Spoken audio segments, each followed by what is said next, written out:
Hello students, क्या हाल आपका। आशा करता हूं अच्छे होंगे, स्वस्थ होंगे। देखिए एचएसएससी सीईटी की कल लास्ट डेट हो जाएगी करेक्शन पोर्टल की, और कहीं ना कहीं रिजल्ट भी तैयार है एचएसएससी का, और रिजल्ट कब तक आएगा उस पर बताएंगे। लेकिन जो पहले मुद्दा बड़ा बना हुआ था कि जो हार्ड शिफ्ट और इजी शिफ्ट में नॉर्मलाइजेशन मार्क्स हैं वो किस तरह रिजल्ट को प्रभावित करेंगे वो तो था ही। दूसरा, करेक्शन पोर्टल से जो बच्चे बीसीए बीसीबी के, और हालांकि एससी में इतना पॉइंट इश्यू नहीं है, जो यूआर कैटेगरी में है उससे कितना प्रभाव पड़ेगा। मेंस की जो भी कट ऑफ जाएगी, मतलब जितने बच्चों को क्वालिफाई किया जाएगा मेंस के लिए वो, और खासकर मेंस कब तक हो सकता है इसके बारे में डिस्कस करेंगे। लेकिन अगर चैनल पर नए हैं तो चैनल को सब्सक्राइब करें, वीडियो को लाइक करें और शेयर करें। देखिए सबसे पहले देखते हैं कि नॉर्मलाइजेशन। देखिए नॉर्मलाइजेशन, ये शिफ्ट जो हार्ड थी 26 की मॉर्निंग और 27 की इवनिंग, कंपैरेटिवली 26 की इवनिंग और 27 की मॉर्निंग, जो 27 की मॉर्निंग थी वो सबसे इजी थी इन उसमें से शिफ्टों में से।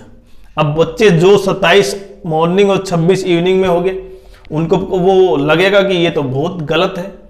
क्यों? आप पेपर देख के देखें तब पता चलेगा इजी थी या हार्ड थी। लेकिन एक जर्नली चीज मैं ये बताऊं, जर्नली पॉइंट ऑफ व्यू ये देखें कि आपका जो पेपर है यहां पर वो इनके मुकाबले इजी था।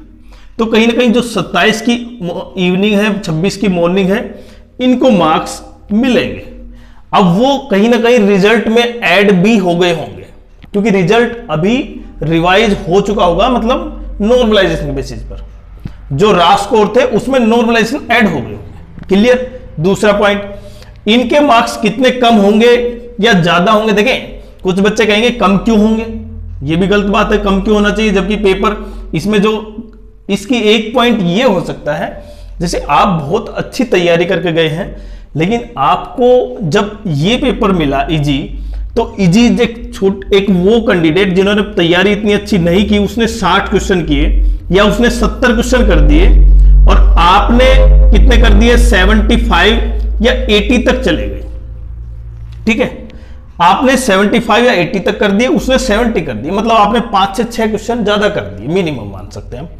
तो वो 5 से 6 क्वेश्चन क्या आपको यहां पर इन बच्चों को जो नॉर्मलाइजेशन के नाम पे मार्क्स मिलेंगे उसके बराबर होंगे?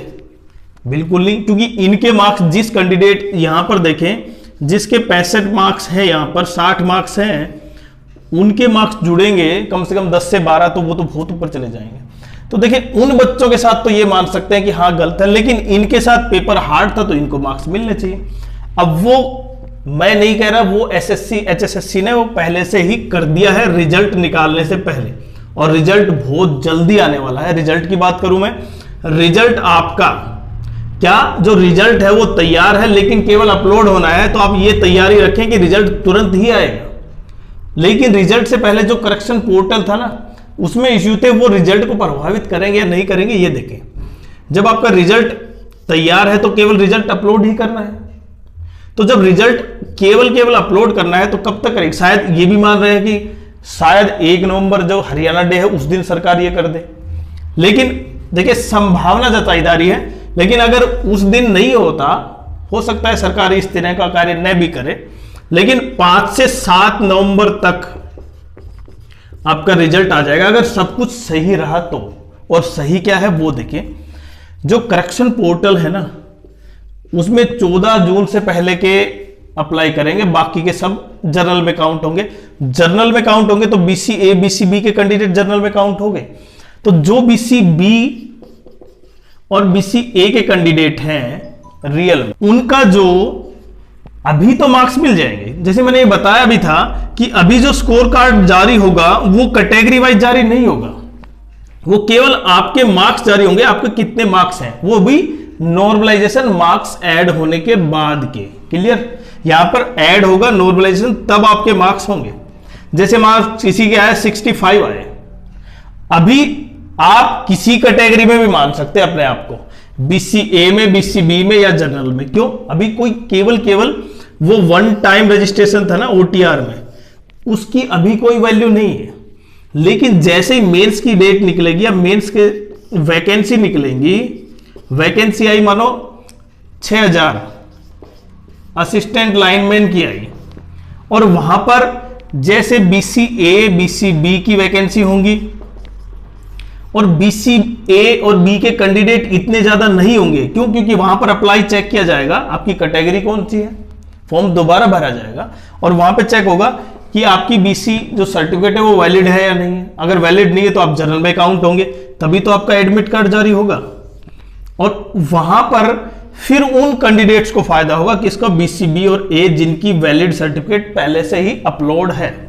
तो मतलब 2 पॉइंट हुए, जिनकी BCA BCB अपलोड कर दी वो बेनिफिट लेंगे इसका। क्योंकि अब मेन पॉइंट है कि बहुत से बच्चे इस वजह से कोर्ट में भी जा सकते हैं।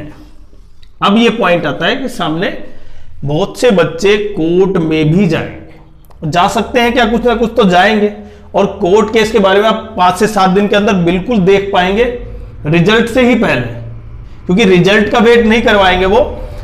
अगर रिजल्ट आ भी जाता है उससे फर्क नहीं पड़ेगा कैटेगरी पर, कैटेगरी तो बाद में पड़ेगा।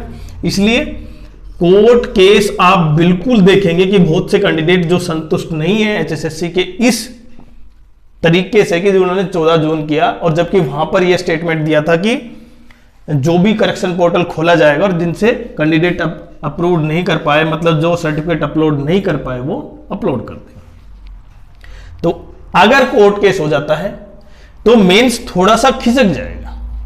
और किस तरह उसकी शायद उसमें क्या क्या चेंज होंगे, देखिए वो तो एक अलग बात है।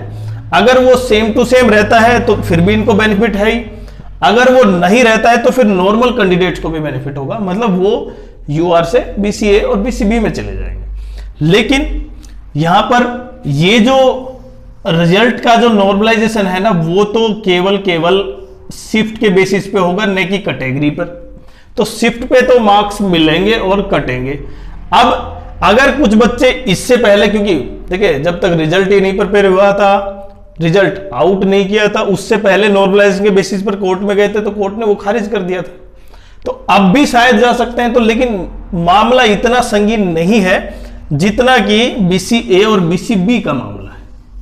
लेकिन HSSC ने यह माना है, जो करेक्शन पोर्टल की डेट थी ना 14 जून, जिस पर सरल पोर्टल पर आप अपलोड कर रहे थे, वही डेट होनी चाहिए, चाहे आपकी डेट सर्टिफिकेट अपलोड न आई हो, मतलब आपके पास रिसीव नहीं हुई। लेकिन वो चल नहीं रही थी साइट, उसकी वजह से बच्चों के पास OTP नहीं थे, कई कारण हैं। तो जितना मैं यहां पर इन सबके बारे में एक पूरा कंप्लीट एक ब्रीफ बताऊं कि रिजल्ट लगभग वही आपके 5 से 7 नवंबर के बीच, और मेंस में उन बच्चों को फायदा जिनके पास सर्टिफिकेट BCA BCB की है। अगर कुछ और हो जाता है इससे अलावा तो कुछ चेंज होता है, अगर नहीं होता है तो आप मेंस के लिए बिल्कुल तैयार है, चाहे वो क्लर्क का हो और चाहे ग्राम सचिव का हो। वो बच्चे भी शामिल हो जाएंगे जो 10-12 नंबर कम मान रहे थे, मतलब यहां पर उनको भी बेनिफिट हो जाएगा, जो नेगेटिव मार्क कटने के बाद भी बच्चे वापस उन्हीं पोस्टों पर आ जाएंगे कुछ बच्चे। लेकिन अगर आप ये सोच रहे हैं कि सरकार बिना कुछ करे HSSC ये चीज शामिल कर दे उनको भी, तो ऐसा बहुत कम दिखाई दे रहा है। जिस तरह HSSC ने इस डेट को बढ़ाया है, यहां पर एक नोटिफिकेशन और भी आ सकता था, लेकिन वो नहीं आ पाया। बाकी आपकी क्या राय, आप जरूर कमेंट्स करें, चैनल को लाइक करें, शेयर करें और बेल आइकन जरूर दबाएं, जिससे कि जैसे ही कुछ नोटिफिकेशन आता है हम आपको तुरंत उसके बारे में इन्फॉर्म करते हैं।